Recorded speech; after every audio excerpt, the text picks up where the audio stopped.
بسم اللہ الرحمن الرحیم، السلام علیکم۔ میں ہوں سید محسن رضا، آپ دیکھ رہے ہیں میرا فیس بک اور یوٹیوب چینل۔ میں امید کرتا ہوں آپ خیریت سے ہوں گے، اور میری دعا ہے کہ اللہ تعالیٰ آپ کو اور آپ کے اہل خانہ کو اپنی حفظ و امان میں رکھے۔ حماس کی کارروائیاں اسرائیل پر جاری ہیں، اور یہ کارروائیاں اس وقت کہاں تک پہنچ چکی ہیں، تازہ ترین اپڈیٹس کیا ہیں، آج کی گفتگو میں ہم اس پر بات کریں گے۔ دوسری طرف امریکہ اسرائیل کی مدد کے لیے پہنچ چکا ہے۔ امریکہ نے اسرائیل کی مدد کرنی تھی، مجبوری ہے ان کی، کیونکہ ان کے بغیر ان کی اکانومی بھی نہیں چل سکتی۔ ان کے بہت سارے معاملات ہیں جو اسرائیل اور یہودیوں کے ساتھ کنیکٹڈ ہیں، تو اس وجہ سے انہوں نے مدد تو خیر کرنی تھی، اور پتہ تھا پوری دنیا کے وہ پہنچ چکے ہیں، وہ ان کے ہیلپ کے لیے ضرور پہنچیں گے۔ تیسری امپورٹنٹ بات، محمد ابراہیم المصری کے حوالے سے، یہ کون ہے جس نے اسرائیل کے سیکورٹی سسٹم کو دیکھتے دیکھتے تباہ کر کے رکھ دیا اور اتنا برباد کیا کہ پوری دنیا دنگ ہے کہ یار یہ کیا ہو گیا اسرائیل کے ساتھ۔ موساد فیل، ان کی سیکورٹی فیل، جسے آئی ڈی ایف، پوری دنیا میں اپنے آپ کو یہ سمجھتے ہیں کہ ہم تو بڑی پاورفل آرمی رکھتے ہیں، تو وہ آئی ڈی ایف بھی فیل ہو گئی، موساد بھی فیل ہو گئی، ان کا سیکورٹی سسٹم بھی برباد ہو گیا، ہر طرف سے حملہ ہوا اور انہیں پتہ بھی نہیں چلا۔ تو یہ ساری باتیں آج کی گفتگو میں انشاءاللہ ہم کریں گے۔ میں کوشش کروں گا کہ ویڈیو کو جلد سے جلد کمپلیٹ کروں۔ اگر میری ویڈیو تھوڑی لینتھی ہو جاتی ہے تو پھر اس کو میں 2 پارٹس کے اندر کروں گا، لیکن میری پہلی کوشش یہی ہے کہ انشاءاللہ میں اسے ایک حصے میں ہی مکمل کر لوں۔ سب سے پہلی بات یہ ہے کہ اس وقت حماس کی موجودہ تازہ ترین صورتحال کیا ہے، تو حماس نے اب غزہ سے آگے بڑھنا شروع کر دیا ہے۔ غزہ تو میدان جنگ بنا ہوا ہی ہے۔ غزہ میں تو آپ کو پتہ ہے کہ جو سچویشن، جو صورتحال چل رہی ہے پچھلے 2 دنوں سے، ڈیلی اپڈیٹس بھی دیکھ رہے ہوں گے، یوٹیوب پہ بھی آ رہی ہیں، مختلف ٹی وی چینلز بھی دکھا رہے ہیں۔ تو اس وقت سچویشن یہ ہے کہ کوئی 800 کے قریب اسرائیلی جو ہیں وہ ہلاک ہو چکے ہیں، اور 3000 کے قریب لوگ جو ہیں وہ زخمی ہیں۔ یہ لیٹسٹ اپڈیٹ میں آپ کو بتا رہا ہوں، پہلے رات تک یہ 2000 یا کوئی 2200-2300 کچھ کہہ رہا تھا، لیکن اب یہ 3000 سے زائد لوگ جو ہیں اس وقت وہ زخمی ہو چکے ہیں، اور تقریباً 700 کے قریب لوگ جو ہیں وہ اس وقت اسرائیلی مارے جا چکے ہیں۔ یہ حماس کی کارروائی میں بدلے میں اسرائیل نے جو اٹیک کیا اس میں 300 کے قریب فلسطینی بے گناہ معصوم عورتیں اور بچے بھی اس میں شامل ہیں، ان کو انہوں نے شہید کر دیا ہے۔ اسرائیل جتنے بھی حملے کر رہا ہے وہ حماس سے زیادہ عام پبلک پر کر رہے ہیں، بچوں پر کر رہے ہیں، رہائشی آبادیوں پر کر رہے ہیں، اور ان رہائشی آبادیوں پر حملوں کے نتیجے میں عام معصوم بے گناہ شہری مارے اور شہید ہوئے جا رہے ہیں۔ یہ الگ بات ہے کہ مولانا فضل الرحمان صاحب جو ہیں انہوں نے ایک سٹیٹمنٹ دی ہے جس میں انہوں نے کہا ہے کہ اسرائیلی بے گناہ لوگوں کو نہ مارا جائے، بے گناہ عورتوں کو نہ مارا جائے۔ اچھا ایک بات ذہن میں رکھیے گا کہ اسرائیلی بے گناہ عورتوں بچوں کو نہیں مارا جا رہا بھائی، اسرائیل پر جتنے بھی اٹیک ہو رہے ہیں ان کی آئی ڈی ایف پر ہو رہے ہیں، ان کی فورسز پر ہو رہے ہیں، ان کی تنصیبات پر ہو رہے ہیں، اور حماس جو اتنے عرصے سے اسرائیل کے خلاف جنگ کر رہی ہے، وہ جنگ اسرائیل کی آئی ڈی ایف کے خلاف، ان کی فورسز کے خلاف، ان کی عورتوں بچوں اور ان کے عام لوگوں کے خلاف نہیں ہے۔ لیکن چونکہ یہ اسرائیل کا بیانیہ ہے کہ حماس آتی ہے، ہمارے بے گناہ لوگوں کو مارتی ہے، ہمارے بچوں کو مارتی ہے، ہماری عورتوں کو مارتی ہے، اب اس بیانیے کو پروموٹ کرنا تھا، تو ایک کوٹڈ بیانیہ جو ہے وہ مولانا فضل الرحمان صاحب نے بھی شائع کر دیا ہے۔ اور چونکہ یہ آپ کو پتہ ہے کہ اندر سے تو کسی اور کو یہودی ایجنٹ کہتے ہیں، بنیادی طور پر یہ یہود اور ہنود اور یہ جتنی بھی طاقتیں ہیں، طاغوتی طاقتیں، یہ خود ان کے ایجنٹ ہیں، اور یہ بات اس طرح کر کے کرتے ہیں کہ ہمیں پریشانی بھی نہ بنے اور ہمارا مطالبہ جو ہے وہ بھی پہنچ جائے، کہ لوگ بھی یہ سمجھے کہ ہاں یہ بات تو ٹھیک ہے۔ بھائی سب کو پتہ ہے کہ جہاد جب آپ کر رہے ہوتے ہیں تو اس جہاد کے اندر آپ بچوں کو، عورتوں کو، ان کے مذہبی رہنماؤں کو، ان کے درختوں کو، جانوروں کو، فروٹیڈ درختوں کو آپ نہیں کاٹ سکتے، آپ نہیں مار سکتے، ان کو آپ نقصان نہیں پہنچا سکتے۔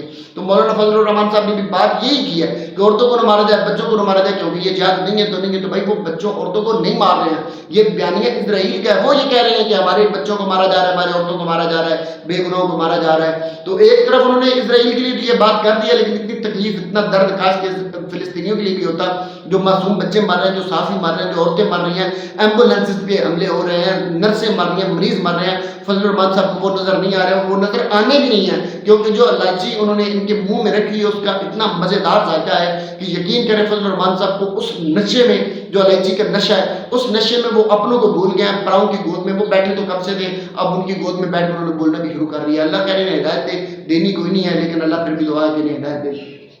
تازہ ترین اپڈیٹس یہ ہیں کہ اس وقت ٹیل ابیب ایک ایئرپورٹ ہے، ایک سٹی ہے، ان کا ایئرپورٹ ہے اسرائیل کا، اس پر رات گئے حماس نے درجنوں نہیں بلکہ سینکڑوں راکٹ داغے ہیں۔ نتیجہ یہ نکلا ہے کہ ایئرپورٹ پر ہر طرح کی فلائٹس بند ہو چکی ہیں، درجنوں لوگ اس میں مارے جا چکے ہیں، سینکڑوں لوگ اس میں اس وقت زخمی ہو چکے ہیں، اور اس کے بعد اس کا خوف اور اس کا اتنا ڈر اور اتنا دبکا بیٹھ چکا ہے اسرائیل کے اندر کہ انہوں نے اپنے سارے ایئرپورٹس پر ایمرجنسی نافذ کر دیا ہے۔ اس طرف تو خیر کوئی فلائٹ نہیں آ رہی ہے اسرائیل کی، اور سارے ایئرپورٹس کے علاوہ جتنی بھی ان کی سیکورٹی تنصیبات ہیں، جتنی بھی ان کے ادارے ہیں، ہائی رسک قرار دے چکے ہیں۔ پورے کے پورے شہروں میں اسرائیل کے ساتھ سائرن بج رہے ہیں، بڑا مزیدار ایک میوزک سننے کو آ رہا ہے، ادھر حماس جو ہے وہ اپنے حملے کرتی جا رہی ہے، ادھر اسرائیل کے اندر میوزک چل رہا ہے، اور اس میوزک کی چھنکار کے اندر اسرائیل کے جو یہودی لوگ ہیں، جو یہودی فورسز ہیں، ان پر حماس کے حملے جاری ہیں۔ ایک تازہ ترین اپڈیٹ یہ بھی آئی ہے کہ امریکہ جو ہے وہ اب اس وقت اسرائیل کی مدد کے لیے پہنچ چکا ہے. وہ اپنا بیری بیڑا لے کر، وہ ہر وقت ویسے ایک بیری بیڑا لے کر وہ یاد کرواتے چلے، اسرائیلیوں کو یاد کرواتے چلے، اسپیشلی کہ یہ کسی کا دوست تو نہیں ہے، اپنے مفاد کے علاوہ یہ کسی کے ساتھ کچھ بھی نہیں کر رہا. آپ کے ساتھ تو خیر اس کے بڑے مفادات ہیں، اپنے مفاد کے علاوہ یہ کسی کو ہیلپ نہیں کرتا. اس نے ایک بیری بیڑا 1971 میں پاکستان کی مدد کے لیے بھی بھیجا تھا. وہ بیری بیڑا بدقسمتی تھی ہماری، ان کی نہیں، وہ تو بیچارے بھیج چکے تھے نا. وہ ہماری بدقسمتی تھی کہ وہ پہنچ ہی نہیں سکا. ادھر جنگ بھی ختم ہو گئی، بنگلہ دیش الگ ہو گیا، قتل عام ہو گیا، فوجیں ہماری جو تھیں اریسٹ ہو گئی، انڈیا اور پاکستان کے درمیان ہفتہ ڈیڑھ ہفتہ جنگ چلتی رہی، لیکن بیری بیڑا بدقسمتی سے پاکستانیوں کی بدقسمتی ہے کہ وہ نہیں پہنچ سکا، کیونکہ وہ پہنچانا چاہتے نہیں تھے.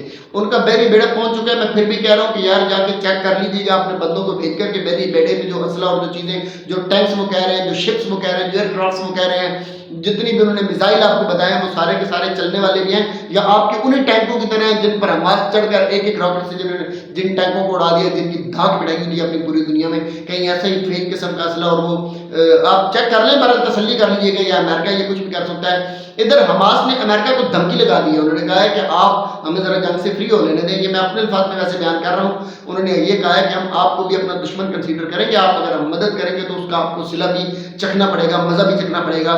تو امریکہ کے لیے حماس کی بڑی کھلی دھمکی. انہوں نے امریکہ سے یہ کہہ دیا کہ آپ اسرائیل کی مدد کریں، اس کے بعد آپ اس کا مزہ چکھنے کے لیے بھی تیار ہو جائیں. یہ حماس کے مجاہدین ہیں، یہ کوئی پاکستان کے وہ والے پولیٹیشین تو نہیں ہے کہ جو آپ کے سامنے سرنڈر کر دیں گے یا جھک جائیں گے، یا مخصوص قسم کی جو پولیٹکس میں انوالو ہوتے ہیں. تو خیر ان سے آپ توقع رکھیے گا کہ جو تینوں طرف سے اسرائیل پر چڑھائی کر سکتے ہیں وہ آپ پر بھی چڑھائی کر سکتے ہیں. یہ امریکہ کے لیے بڑی کھلی دھمکی اور کھلی انہوں نے آفر دی ہے امریکہ کو کہ آپ ان کی مدد کریں، بدلے میں ہم آپ کو مدد سکھانے کے لیے تیار بیٹھے ہیں، اور یہ ہوگا بھی صحیح. تیسری امپورٹنٹ چیز جو میں نے آپ کو بتانی تھی وہ یہ ہے کہ یہ کیسے ہو گیا. اسرائیل کا سیکورٹی سسٹم دنوں کے اندر، بلکہ پلک جھپکتے ہی سیکنڈز کے اندر، پلوں کے اندر ایسے برباد اور تباہ کیسے ہو گیا. اگر آپ سیکورٹی سسٹم کی بات کریں تو ان کی وال آف آئرن جو ہے، جن کے بارے میں جن کی پوری دنیا میں ایگزامپل دی جاتی ہے کہ وال آف آئرن کو تباہ کرنا، اڑانا، ختم کرنا کسی کے بس کی بات نہیں. اس کی وجہ یہ ہے کہ وہ ایک تو 20 فٹ اوپر ہے، 20 میٹر بھی کچھ کہتے ہیں لیکن 20 فٹ کا زیادہ سننے میں آ رہا ہے. اور دوسرا وہ زیر زمین کہاں تک ہے یہ کسی کو نہیں پتا. وہ اتنی انہوں نے نیچے گہرائی میں بھی، تو اس کو کراس کر کے آگے جانا یہ کوئی آسان کام نہیں تھا. انہوں نے نہ صرف وال آف آئرن کو اڑایا، وہاں سے کراس کیا، غزہ کی بیلٹ کے اندر اسرائیل میں داخل ہوئے. اس کے علاوہ وہ ہواؤں سے اڑتے ہوئے بھی آئے، چھاتہ بردار لوگ جنہیں جیسے آپ کہہ رہے ہیں کہ پیراگلائڈنگ کرتے ہوئے بھی ہزاروں لوگ اس میں انٹر ہو گئے. وہ سمندروں سے آئے، جس طرح کی کشتیاں اور جس طرح کے معاملات اور چیزیں لے کے وہ آئے ہیں، وہ اس کی ویڈیوز آپ کو مل رہی ہیں. وہ سائیکلز پر آئے، وہ بائک پر آئے، وہ گدھا گاڑیوں پر آئے، عام گاڑیوں پر آئے، ڈالے لے کر آئے. کوئی انہوں نے ایسی جگہ نہیں چھوڑی تھی. کسی کے گھر میں اگر ایک پسٹل بھی تھا تو وہ لے کر نکل آئے. اتنی میسو قسم کی پلاننگ اور اتنا پلانٹڈ حملہ، اور اس کے لیے یقیناً ایک دن کی تو نہیں، اس کے لیے کئی دنوں کی سٹرگل چاہیے تھی. تو یہ اتنا پلانٹڈ حملہ اسرائیل پر کیسے ہو گیا؟ اس کی ساری سٹوری صرف ایک شخص ہے جو اس کی بیک پہ ہے، وہ ہے محمد ابراہیم المصری. اس پر میں ڈیٹیل میں ویڈیو کروں گا، وقت زیادہ ہو جائے گا. آسان مطلب اس وقت میں تھوڑا شارٹ کر کے بتا دوں تو محمد ابراہیم المصری جو ہے یہ 1965 میں ایک مہاجر کیمپ میں غزہ کی بیلٹ کے پاس پیدا ہوا تھا. کیونکہ اس وقت وہ کیمپ جو تھا وہ مصر کی زیر تسلط تھا اور ان کی وہ نگہبانی میں تھا، تو اس لیے اس کا نام محمد ابراہیم المصری رکھا گیا. بعد میں جب یہ ڈسپیوٹیڈ ایریا بنا تو اس نے 1980 کے اندر حماس کو جوائن کیا. حماس کی بات میں قیادت کو جب شہادت مل گئی تو یہ دلیر آدمی تھا، تو اس کو پھر کمانڈر ان چیف القسیم گروپ کا بنایا گیا، اور القسیم گروپ کے اندر رہ کر پھر اس نے بے شمار کاروائیاں کی اسرائیل کے اندر. اسرائیل کو یہ موسٹ وانٹڈ تھا، نمبر 1 وانٹڈ یہی تھا. محمد زیف کے نام سے یہ مشہور ہوا، اور محمد زیف نے پھر اسرائیل کو ناکوں چنے چبوائے. 9 مرتبہ اس پر اٹیک کیا گیا. اس اسرائیلی حملے کے اندر ایک مرتبہ اس کی بیوی اور اس کی بیٹی کو شہید کر دیا گیا. ایک مرتبہ اتنا شدید حملہ تھا کہ اس کی آنکھ ضائع ہو گئی، اور اناؤنسمنٹ بھی کر دیا کہ محمد زیف جو ہے شہید کر دیا گیا ہے. لیکن اللہ پاک نے اس کو زندگی دی، پھر بخشا. وہ اب کرتا یہ ہے کہ زیر زمین گہرائی میں اپنی سرنگیں بنا کر وہ اسٹے کرتا تھا، اور ساری پلاننگ اس نے وہیں پر کی تھی اس کے سیکورٹی سسٹم کو اڑانے کے لیے. اب اچانک وہ نکلے اور پوری پلاننگ کے ساتھ جہاں پر بھی بیٹھ کر اس نے پلاننگ کی، اس نے سارے کے سارے اسرائیل کا جو ایک پوری ایک دنیا کے اندر ایک ڈرامہ بنا ہوا تھا ان کی سیکورٹی سسٹم کا، ان کی IDF کا، ان کی ڈیفنس کا ایک ڈرامہ بنا ہوا تھا. اس نے دنوں میں، منٹوں کے اندر اس نے وہ سارے کے سارے ڈرامہ اڑا کر رکھ دیا.